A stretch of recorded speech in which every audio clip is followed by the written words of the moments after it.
Muito bem. Quem é a mulher e a criança em Apocalipse 12? Então, mas quanto a essa questão das duas testemunhas, só para esclarecer, eu já acabei falando, mas é a pergunta 88 do nosso livro. Então, a pergunta 88 aqui, ó. Quem são as duas testemunhas? Dentro dessa questão, quem são as duas testemunhas, você vai encontrar o desdobramento. O irmão Tiago aí que perguntou, né? O irmão Tiago e aqueles que tiverem interesse vão encontrar o desdobramento. Inclusive, nós falamos aqui sobre as várias especulações, né, que existem a respeito de quem seriam essas duas testemunhas. Os personagens. Sim. E a certa altura nós dizemos o seguinte: as duas testemunhas identificadas como as duas oliveiras e os dois castiçais que estão diante de Deus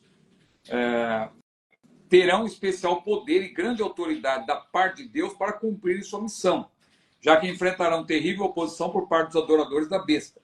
Vestir-se-ão de pano de saco, trajar-se-ão assim especificamente, ou melhor, trajar-se assim especificamente denota pesar, coração quebrantado. Elas serão, por assim dizer, antítipos dos profetas do passado, como João Batista, que não andava ricamente vestido, antes usava uma veste de pelos de camelo e um cinto de couro em torno de seus ombros e assim por diante. Enquanto elas não cumprirem sua missão, ninguém poderá vencê-las e tal. E a gente vai abordando aqui e mostrando que elas vão também vão ter um ministério, né, durante o período tribulacional. Essa outra questão, quem é a mulher e a criança também de Apocalipse, também está presente no nosso curso, na pergunta 87, que é uma pergunta bem ampla, né? No caso aí, porque se trata de um parêntese. Quando nós lemos Apocalipse, nós vemos que Apocalipse está a questão, aí quando vemos sobre o período tribulacional, você tem claramente uma sequência, selos, trombetas e taças, e tudo se desenrola com base nisso. Uma sequência, selos, trombetas e taças. Não são concomitantes, não são paralelos, são sequenciais. Somente quando o sexto selo é quebrado, ou melhor, o sétimo selo é quebrado, que 7 anjos recebem trombetas para tocá-las. E somente depois que o sétimo anjo toca a sétima trombeta, que são derramadas na terra as últimas taças, os últimos 7 flagelos dos juízos de Deus, que são mais intensos. Então, nós temos uma sequência. Só que dentro dessa sequência, selos, trombetas e taças, nós temos interlúdios, nós temos parênteses, nós temos recapitulações.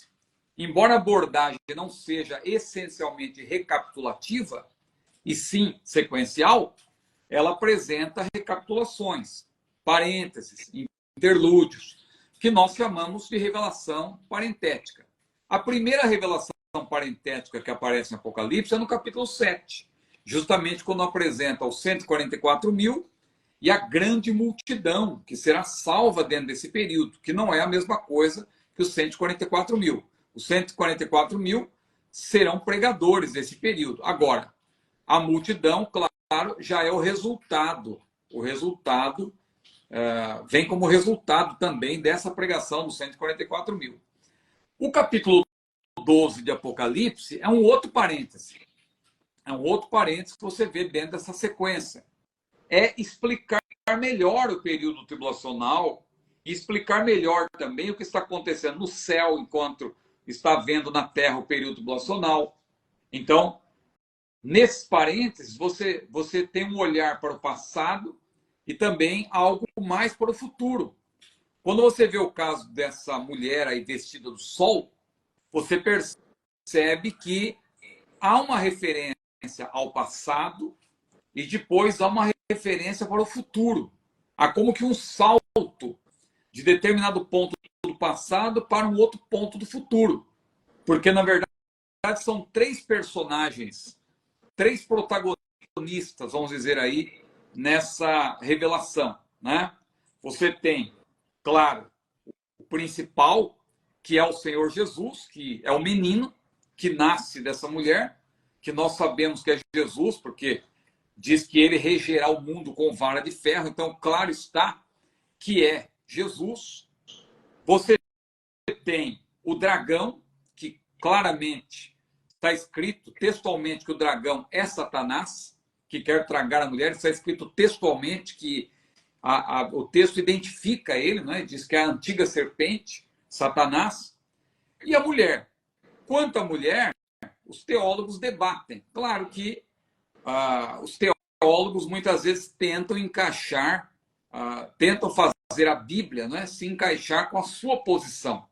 Mas se você ler o texto com atenção, você vai ver, inclusive aqui no livro, eu posso até ler um trecho aqui, ó. Falei que a pergunta 87, não é? Isso. A pergunta 87, veja como a mulher ela é identificada, né?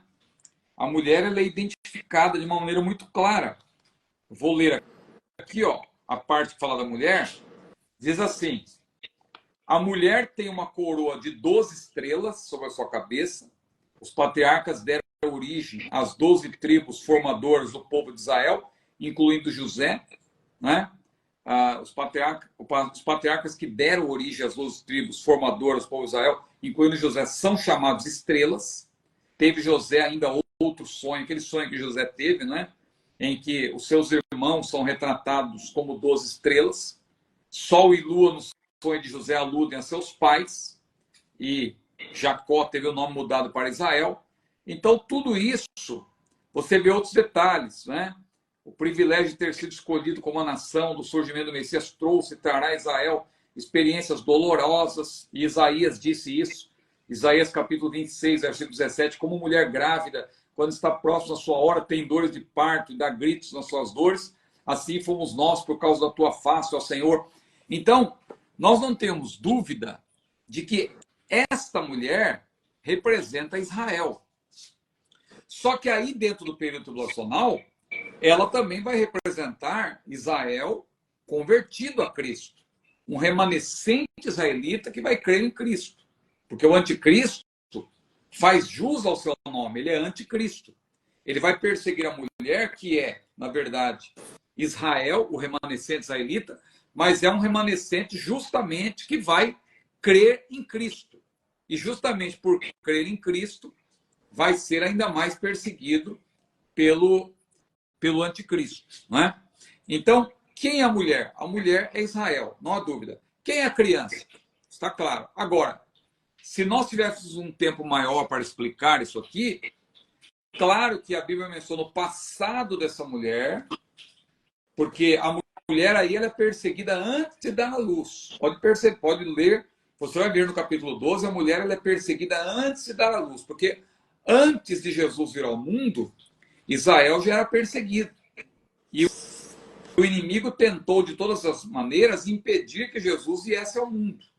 Então você tem várias partes da Bíblia, inclusive quando Jesus, logo depois que Jesus nasceu, Herodes tentou matar Jesus, porque ele mandou matar todas as crianças de 2 anos para baixo, porque ele se informou com os magos do tempo em que a estrela havia aparecido e, de acordo com aquela informação, ele mandou matar todos os meninos de 2 anos para baixo, porque ele queria matar Jesus. Porque o objetivo do diabo era justamente matar o menino, porque ele não queria que Jesus morresse de forma sacrificial. Quando Jesus estava na cruz, ele fez de tudo para que Jesus descesse da cruz. Até um daqueles que estavam sendo crucificados juntamente com ele, disseram, desce da cruz. Tu não és o Cristo? Salva-te a nós também, desce da cruz. As pessoas que passavam em frente da cruz meneavam a cabeça e diziam, desce da cruz. Salvou os outros e não salva a si mesmo, desce da cruz. O diabo queria que Jesus descesse da cruz, porque ele não queria que Jesus morresse de forma sacrificial. Pedro, influenciado por Satanás, falou, Senhor, tem dó de ti, tu não vais morrer não. Porque o diabo não queria que Jesus morresse de forma sacrificial. Ele tentou matar a mulher, tentou destruir Israel, porque veja lá o caso do livro de Esther, né, que nós vamos estudar na escola dominical, no próximo trimestre, que a nação de Israel poderia ali, o povo judeu ali no caso, o remanescente naquele período, poderia ser destruído totalmente, né? Se não houvesse aquela ação de Deus ali por meio de Esther, de seu parente ali. Então, ao longo da história, o inimigo tentou destruir Israel, tentou riscar Israel do mapa, e depois que Jesus nasceu, evidentemente, ele tentou matar Jesus. É esse o sentido do dragão perseguindo a mulher. Agora é interessante que, em determinado momento, o menino nasce e ele é tomado, né? Ele é levado para o céu. Claro que ali é uma representação pictórica, porque Jesus não foi levado menino para o céu. Ele viveu, ele morreu, ele ressuscitou, e aí então ele foi assunto aos céus. Mas ali o sentido de quando Jesus foi, o menino, na verdade, foi levado ao céu, é que está implícito aí que Jesus cumpriu o seu ministério e subiu ao céu. E é interessante que depois disso a mulher já é levada para o deserto, onde será sustentada por 1260 dias. E aí você já percebe o salto na história. O parêntese profético que nós defendemos, o intervalo, o lapso temporal, que muita gente fala que nós que inventamos, que não existe esse lapso entre a 69ª semana de Daniel e a 70ª. Não, são 490 anos ininterruptos. Veja que em Apocalipse 12 você vê a confirmação disso. Porque quando o menino é levado para o céu, a mulher já é vista lá no futuro já. Porque esses 1260 dias já é uma referência à segunda metade do período tribulacional. Então você percebe que a semana voltará a ser contada no futuro, e quando ela voltar a ser contada no futuro, o dragão se voltará. Claro, hoje Israel já é odiado, mas no período tribulacional muito mais, e nesse caso em particular, por causa do fato de que o remanescente israelita vai crer que Jesus é o Messias, e isso vai, claro, gerar uma perseguição muito maior. Mas Deus vai levar a mulher para longe. A mulher receberá asas na simbologia profética, ela vai ser protegida, vai ser levada para longe, o diabo vai ficar olhando sem poder fazer nada, porque é com esse remanescente israelita que Deus vai começar o reinado milenial com Israel. Claro que haverá outros povos também, mas o povo protagonista do ponto de vista natural será Israel. A igreja, claro, estará com Cristo também, mas a igreja já estará glorificada, né? Então, a mulher é Israel e o menino aí, sem dúvida, é uma referência a Jesus, que vai reger o mundo com vara de ferro, por ocasião do milênio.